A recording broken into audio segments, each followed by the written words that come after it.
Good evening, everyone. It's now 6 o'clock, and I call to order the workshop of the Victoria City Council. Our workshops are informal, so let's just dive right in. There's one item on our workshop agenda this evening, which is an introduction and an overview of our very own Victoria Vicks baseball season, or stadium. Introducing the topic is Assistant City Manager Alyssa Swanson. Alyssa. Thanks, Mayor. Thanks, Council. And I'm going to keep this short and brief because we only have 30 minutes this evening for the Victoria Vicks to come on out and share their idea and their proposal with the cities. So with that, I'm going to invite Butch and Troy to come on up to the podium and talk through what they have for us this evening. Thanks. Come on. Yeah, come on up to the. I'm way more interested in you guys meeting the players. We'll talk about the stadium in a second. Okay. But we got three players from the Vicks. Carter Schmidt, Trey Cavello, Jed Garrison are three players for the Vicks. I think last time we were here talking with you folks, we introduced the team to you and shared we're a representation of the city. And I think someone said, hey, really nice that we got to meet some of the players. So we brought three and they're here to say hello and I think really answer any questions you may have about the team, about how they represent the community. So we brought them here if you have any questions. I do have some questions. First of all, I'm going to have them each step up to the podium, introduce themselves, and tell us what position they play. Yeah, I'm Trey Cavello. I am first baseman this year pretty much, a little bit outfield too. Okay. I'm Jack. I do play for the Vicks. I don't have any on Vicks gear. I'm just a pitcher, so that's all Just that a I do. picture. You've Yep. a little bit this year. I get like 5 at-bats a year. They're all strikeouts. And I'm Carter Schmidt, and I play center field. All right. Well, welcome. We're glad you guys are here. Thanks for being here. Carter's our most tenured player. He's been playing for the Vicks now for Nine years? Awesome. Yeah, ever since I graduated high school, so. All right. I think you were Yeah. when you were a junior. weren't Yep, you? I think, yeah, my senior year, yeah, that was. So will you play as long as you can, or will they tell you to go away in a few years? Well, like they say in Moneyball, so, you're always told when you gotta stop playing, whether that's your decision or somebody else's decision. All right. You never know. I would hope that I play as long as I can while my body is good, so I think that's gonna be the determining factor. All right. You got a few good years left then? Yeah. Yeah. All I right. hope so. Fair enough. The boys this summer. And these are all local. All you guys are from Chaska, Holy Family, and Chan. So, I mean, all these guys went to. I mean, they went off and did their thing in life. Went to college and came back, and they're here. They're local boys playing at Victoria. Awesome. And you got respectable day jobs. All is good. Yeah. Yeah. I wish this was my day job. I wish I got paid to play baseball. But One of the things we're trying to do as an organization is build foundation in the community. So we're working with the youth sports, Chan Chaska, trying to ensure that one, we have a youth day at the field so the kids can come out and see and have a little camaraderie, connectivity to the team. So then, as they become young men, they can transition and eventually hopefully play for the Vicks. Awesome. Awesome. Did you guys play in college? yeah. Yes, yeah. Everybody did. Who'd you play for in college? I played at St. John's. Gustavus. I played at Concordia St. Paul. All right. So Division II, and then the low life division. Understood. That's why you're all fancy and they're in their baseball clothes. Yeah. All right. Well, Mayor, I think that it's fair that these gentlemen demonstrate their yardstick and disclose what their averages are. Is it? It's Oh wow. from the pitcher who gets 5 at bats a year. Yeah, yours is right around your ear. Yeah, probably damn near close. I wouldn't even. Yeah, what is your batting average? I think Carter was 285, 300 probably. Yeah. Somewhere in there. I've had better years. This year was a down year. But yeah. North of 300. Yeah, 318, I think you got around. Your ERA was what, like 0? My batting average started with a 0, so What about pitching? I don't know, like Probably a 1-4, 1-4. 1-4, 1-5, somewhere in there. All right. Do they get to stay in council chambers with those kind of numbers? Rick's had a nice season this year. We made it to the state tournament.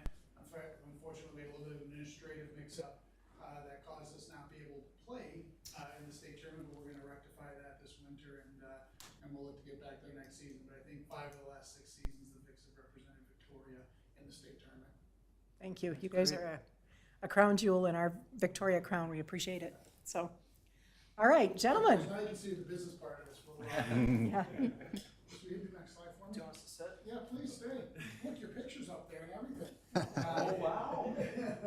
So, I think I shared some of this information when we were here last time, but we play in the River Valley League. There's three classes for regular season, A, B, and C. In the playoffs now, they can combine the Class A and the Class B, so we play in the state tournament at the highest level. All the boys, three of which you met here, played at some level of college ball. Town ball doesn't require that, but from a VIX perspective, we like to have the boys have some form of college experience. There are some younger fellows that play on the team that finish high school and head to college, so pretty good mix of players. I think our ages range, I don't know if I have it on the slide, from 17 or 18 to Adam is Adam's 34? 34, 35. So wide range, and it's really good. So excited about the team, and Holy Family, as Troy mentioned, is a partner of ours. We also have several partners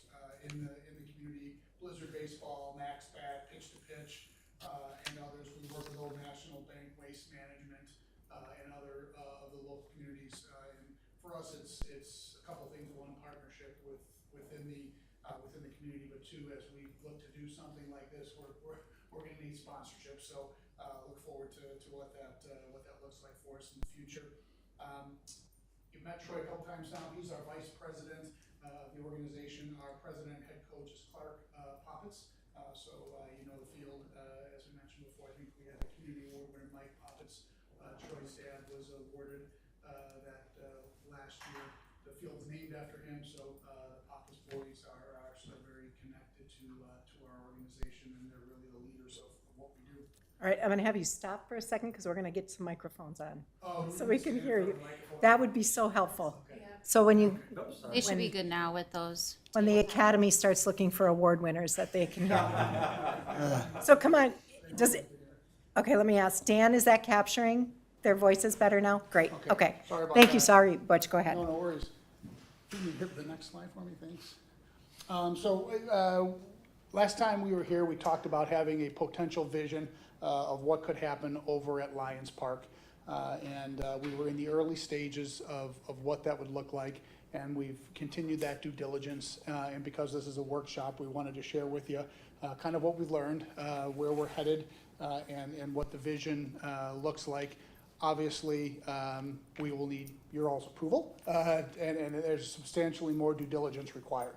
And because of that, we wanted to bring you an update on where we're at, and then hopefully we can get your approvals to at least continue down this journey of where we want to go. So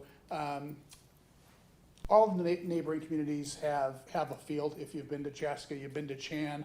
Waconia just built a wonderful complex, and it's really a centerpiece of the community. Victoria doesn't have that, so we have this world-class baseball team, and really we just still continue to play in what amounts to is a really nice high school field. And we think it's time that we upgrade the facility as well to match that. By having this type of facility, it's not just for the town ball team. It becomes a facility that can be used by other baseball organizations for tournaments, for driving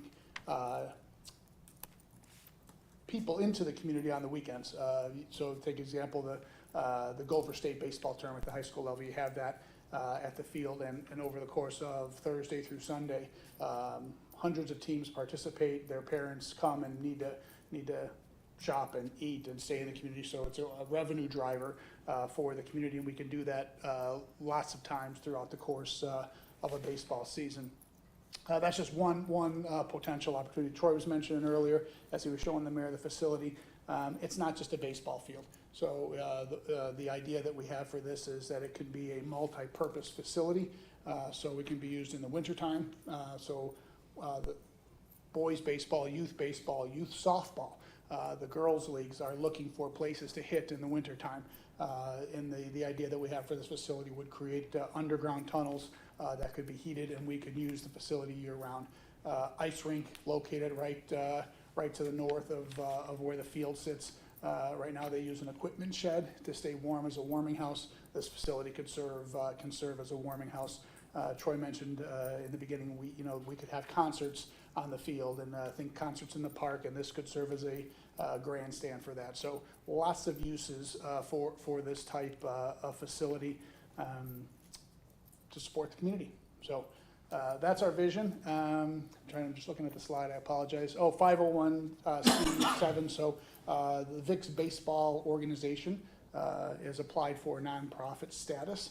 Right now, we kind of self-fund ourselves in all of the operations that we do. Again, the last time we were here, I think we shared with you some of the funds that the organization has been generating, and the Poppets brothers have been donating to the field and to the maintenance and all of those things.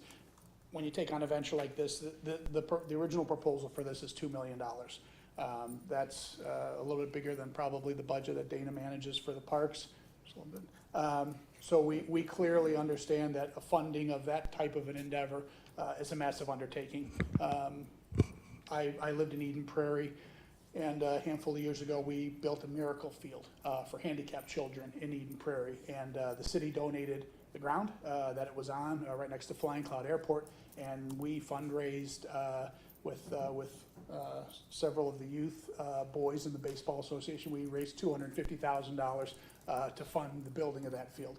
This is that on steroids a little bit, so we've got some work to do, but it starts with a grassroots organization, and we found lots of folks who were willing to donate and participate from a partnership perspective, and we'll take that same approach as it relates to the stadium, and then again, we'll need to work with the accountant, controller for the city, and we'll have to put a plan together as we move forward. Now, the beauty of what we're looking at doing is it's a phased approach. So if you can go to the next slide for me, please, Alyssa.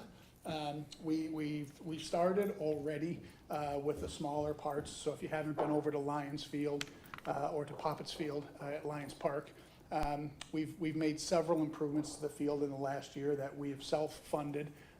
We've built a separate equipment shed for the maintenance equipment. We've installed the padded protectors in front of the dugouts. Used to be just a railing. We've installed real padded dugout protectors in front of each of the dugouts. We've poured concrete around the bleachers. We've added a press box. We've moved the bleachers back for a potential phase one. We replaced the outfield fence. Thank you all for approving that. This past year, it's been painted. So all of those improvements have happened. This year, we've got a couple other things. The batting cages took some damage in the winter last year that we've kind of limped through this past year.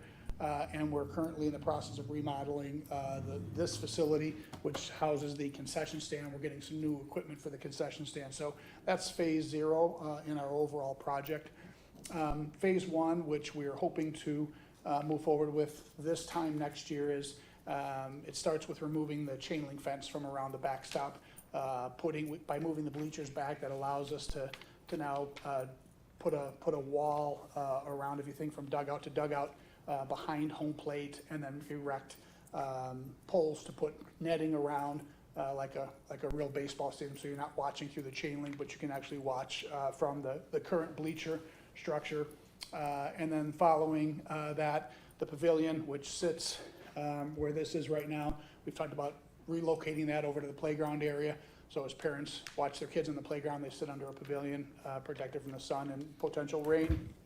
And then that'll allow us to free up the space to then start thinking about constructing this type of a location. A few years down the road, but obviously we've got to get funding and approvals lined up, so we're giving ourselves some time, but the phased approach allows us to continue to take steps. So if you think about the changes that we've made, moving the current bleachers back, pouring the concrete, it's all with the idea of this being done, so we're not spending money to then have to redo something, so it's all part of a bigger project.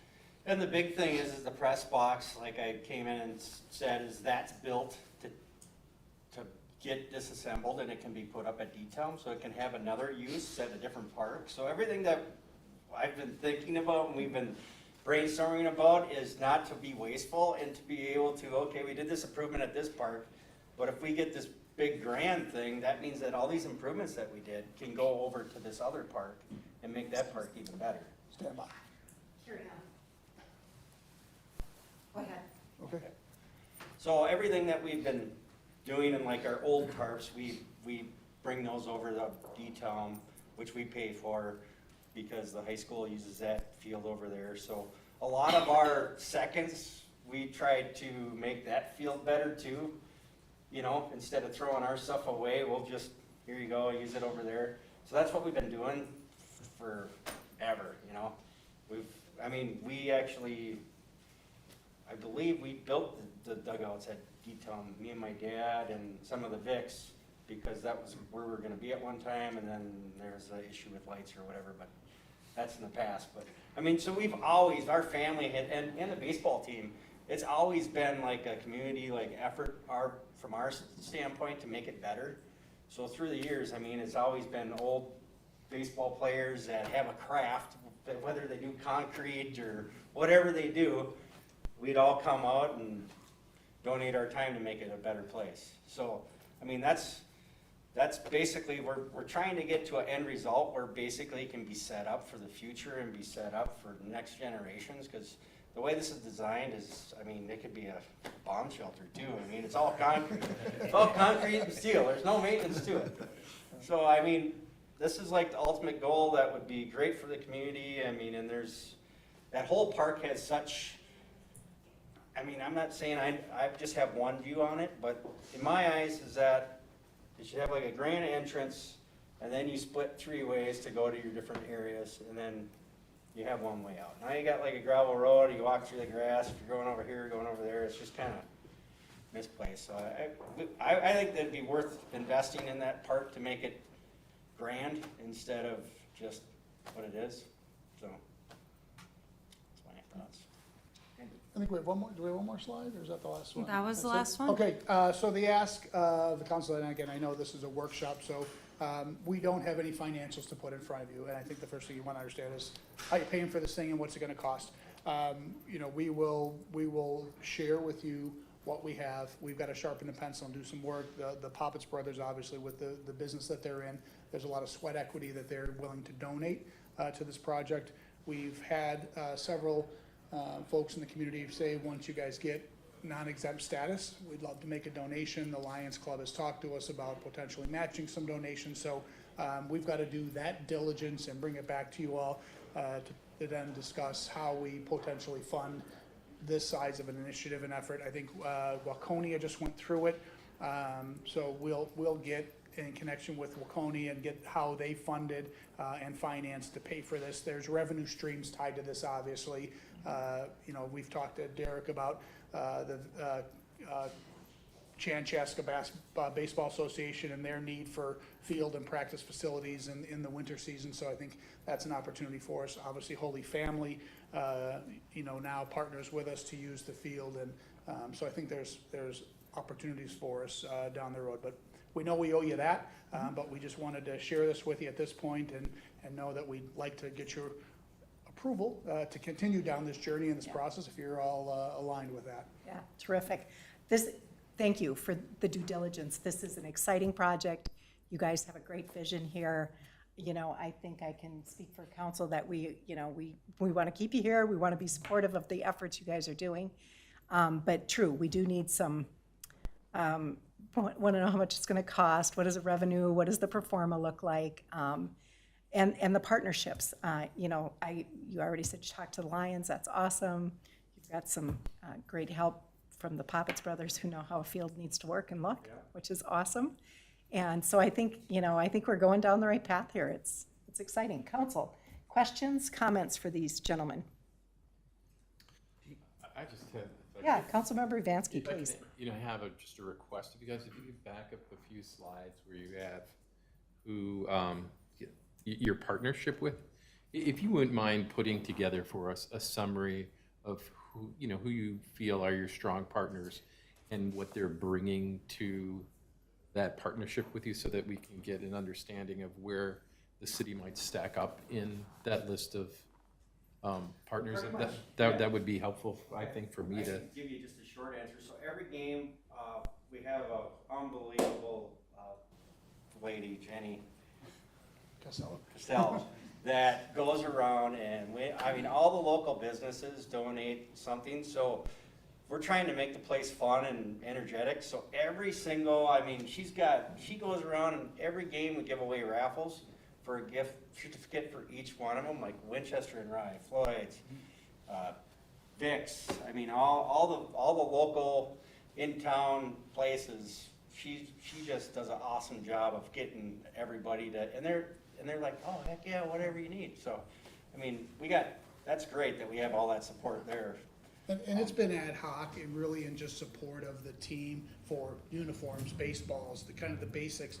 For this type of a project, we're gonna actually have sponsorship levels is our plan. In the coming year, we've got a board meeting actually the week of Thanksgiving to approve those sponsorship levels and again, when you start talking about funding something that's hundreds of thousands or millions of dollars, it's gonna be a big program. So Old National Bank has sponsors us from a signage perspective, and we've got a couple other, as we mentioned, community members that have offered potential donations. So we'll put that list together for you for sure. Okay, thank you, that would be helpful. One other comment. Member Rife. Yeah, multi-use, multi-purpose, I think you're down the right path there. The more we can hear about that with batting cages, involving the youth, concerts, winter, right? Yeah. We need space for the winter around here. Right. So the more detail on that would be great. There's Down the line. also new restrooms because the other restrooms are on the backside of the pavilion over here. Yep. And every time someone comes from a park, they're like, "Where's the bathroom?" I'm like, "Well, you gotta go around the side of the building." So when we designed this, we thought of these bathrooms could be year round, which you wouldn't need a biff out there. Yeah. Because if you're gonna heat the facility, you're gonna heat that. The sewer and water trunk goes basically from here, just like that, so it's already in the building. So everything has been thought out and planned and it's much multi-use and community, to make it great for the whole community for years to come when I'm gone. Someone will be like, "Hey, who thought of that?" Hopefully like that guy. That's where I thought of it. The kid of the guy we named the field after. Yeah. So, it's endless. All we gotta do is put our heads together. We can make anything happen, that's for sure, so. There's also, I think we learned when we did the Miracle Field in Eden Prairie, the Minnesota Twins, former players. There's lots of folks who are looking to sponsor and fund community projects, fields specifically. So I think we'll tap into some of that as well. And again, we owe you a pro forma, so we'll start to put some of that together for you. Sounds like you're well down the path. So, all right. Anything else, council?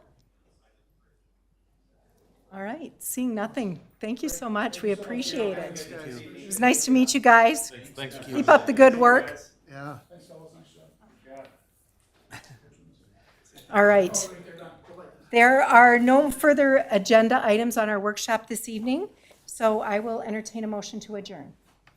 Motion to adjourn. Second. Have a good night, guys. Thank you. Thanks. We have a motion and a second. All in favor signify by saying aye. Aye. Any opposed? Motion carries. We stand adjourned. We will